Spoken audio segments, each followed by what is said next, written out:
Hi, and welcome to my video. In this video I am taking my channel down a side road. I originally intended this to be a separate channel which I called Motivational Matrix, but decided that both niches could be combined, as travel and motivational content can sometimes go hand in hand. And I think that both these niches are in the same ballpark and can easily assimilate each other. So, to kick off the side road of my channel, who better to begin with than the king of motivation? Arnold Schwarzenegger, an all-round legend. From bodybuilding to movies. I won't mention his politics, as I think this is where he went wrong. That's my opinion anyhow. I think as a non-political figure, Arnold was very inspirational and got my personal interest in weight training and bodybuilding, but his words in this video go further than just his training. They are words of wisdom and how to set goals in life and to never give up. Something we can all need to hear at times. Anyhow, enough of my opinion. Listen to the Austrian oak, he knows more than I do. Please watch this video until the end and hopefully the legend, Arnold, can inspire you. Also, if this video resonates with you, please give it a like, subscribe to support my channel. And don't forget to turn the bell icon on so you don't miss my up-and-coming regular content. And if you're feeling wealthy and generous, please click on the link and buy me a beer, coffee. It would be much appreciated and would help me to create more content. Why do you want to work out? What is your goal? The most important thing is that you have a vision, that you have a goal. Because without that vision and without that goal, again, you're drifting around and you're never going to end up anywhere. People don't become successful just by accident. You know, I mean, maybe the guy that found gold in California and started the gold rush, but don't count on that. That's the one in a lifetime kind of a situation. So you got to really have a specific goal, and to me, to have that vision that I want to be Mr. Universe, that I want to be the greatest bodybuilder of all time. That was a great vision, and that specifically to look like Reg Park and to be up there on that stage and to lift the trophy overhead and to win the championship over and over and over again. So that was a great goal. You have to have a goal. Now, it doesn't have to be that specific goal, but it has to have some goal. This is why I always recommend to people, sit down, take your time, and start thinking about, why do you want to work out? What is your goal? And that can be as crazy as it is. It could be, I want to impress girls. If that's your goal, so be it, but it motivates you. It could be that you're emulating a certain, bodybuilder or a certain football player, a certain boxer, whatever it is. Have those pictures put all over the wall like I did when I was a kid.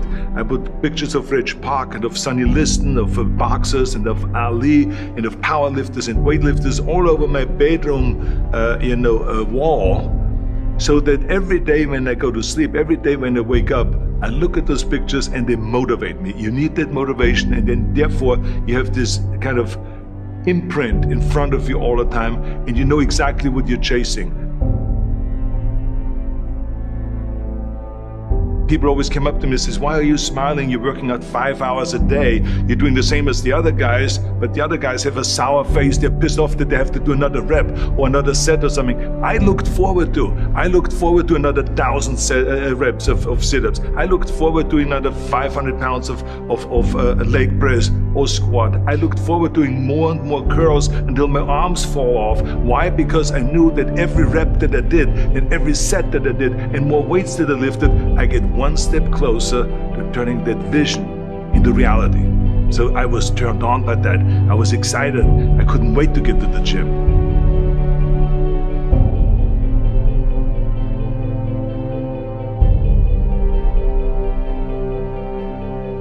I remember that when I weighed 245 pounds, and Bob Rafelson, the director of Stay Hungry, said to me that I'm interested in having you come in for a reading and work on your acting and all this, because I'm interested in having you in a movie to star with Jeff Bridges and with Sally Fields. I was delighted about that, and I was excited, and I started pumping up more and more. And then he said, but I don't want you to weigh more than 210 pounds. you want me to be in the movie, but I'm weighing 245, 246. I say, I just won the Olympia, I say, which was 1974, and I was really at my biggest. And but he demanded that, and he says, look, it's very simple. On the day we start shooting, he says, I'm gonna put you on a scale, and if you don't make the 210, you're out, because I have someone else in mind. And I worked on it. I started visualizing myself very clearly as a lean athlete, because that's the only way I could lose that weight and all of a sudden get interested in running more, because up until that point I ran like 3 miles after training or before training or whatever, but now all of a sudden it was 5 miles, 6 miles, 7 miles, 8 miles, and they even ran mini marathons in order to lose the weight, and I did everything with high reps, and I was watching my diet, what I eat and all those kind of things. And but the day before, I remember we were in Birmingham, Alabama. The day before I was at the YMCA with Bob Raferson. He was swimming and I was working out, and I was running. There was a track there and I was running. He says, let's step on the scale. And I stepped on the scale and I weighed 209. So it just shows you what is possible if you visualize exactly what you want to look like.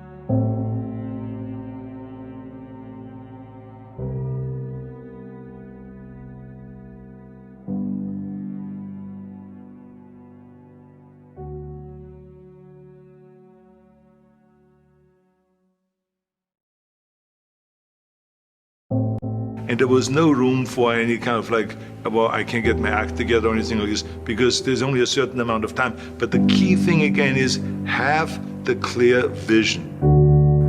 Have the specific goal of what you want to accomplish, because then you never go to the gym and you say, the day I feel down a little bit, I don't know what it is all about, I don't know my life, I'm confused. No, I tell you that I was a perfect example of someone that was not confident at all.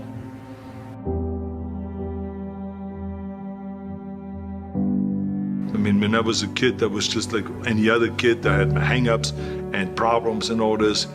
But when I joined the weightlifting club and I won my first little trophy because I did the best clean jerk, and then we went to another meet and I won another little trophy, I started feeling like somebody. But the bottom line is, everyone can use the same method, because I used it in politics, I used it in making money, I used it in everything that I've done in the movie business. When you have one little victory, little victories add up, and that is what gives you then ultimately confidence. Well, for me, the most important thing always is to have a deadline. So when I, for instance, had a competition, and let's say the competition was in the middle of September, and it was now beginning of summer, so there was no more time to screw around. So there was the time now to get going on a diet, to get going with the training, to not slack off at all, because there was a deadline there. The day of the competition, I had to be in the best shape possible. And I knew that if I come to the competition and I lose because I did not schedule my training the proper way, or I didn't have the right frame of mind, or I didn't give everything, literally worked my butt off, I would be just so angry. So I never wanted to be in that situation. So this is why it was very important to pick that time and to say, this is when I have to be in top shape, and then I work towards that. But it's not just with the competition. I mean, it's the same in the movie business. I mean, to me, it was always a big advantage when I said, okay, my movie starts on April 1, and I have now 3 months, so I have to get really in great shape. So you pick those times. It could also be that you have no movie and you have no Mr. Olympia or no Mr. America, no Mr. Universe coming up or any of those things. But you say to yourself, the summer starts in June. I'm gonna go to the beach in June, and at that time I want to be in great shape. So that creates an urgency that makes you really start training hard and taking it seriously. Because if you don't have a specific plan, then you wander around. I mean, you can have, as I've told you many times, the best ship or the best plane in the world, but if you don't have a specific goal where you want to go and when you want to get there, you just drift around and you never get anywhere. So this is why it is so important to create that urgency and have a specific time when you want to be in shape. Well, I mean, look, everyone has a problem with time. But the day has 24 hours and we sleep 6. Now, I know there's some out there that say, whoa, I need 8. Well, I say just sleep a little faster. Because the bottom line is we have 6 hours of sleep, 24 hours are available, so you have 18 hours now available to your work, your family, your hobbies, and also to learn something new or to do something new, which could easily be that you want to learn a new language, or that you want to read as a New Year's resolution, I have to read a book every week, or you say, I'm gonna go and reshape my body. So you're gonna go and take this hour out of your schedule and say, I'm gonna train an hour every day.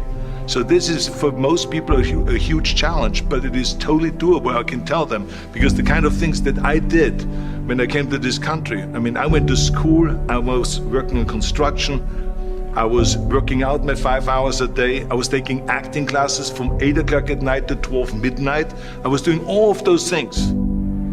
I wanted to make sure that out of the 24 hours of the day, that I don't waste one single hour. Those hours were too precious. And so there I just want to tell people, don't give me this thing, I have a difficult time with the time and I don't have time for this and I don't have that. You have time, you make the time.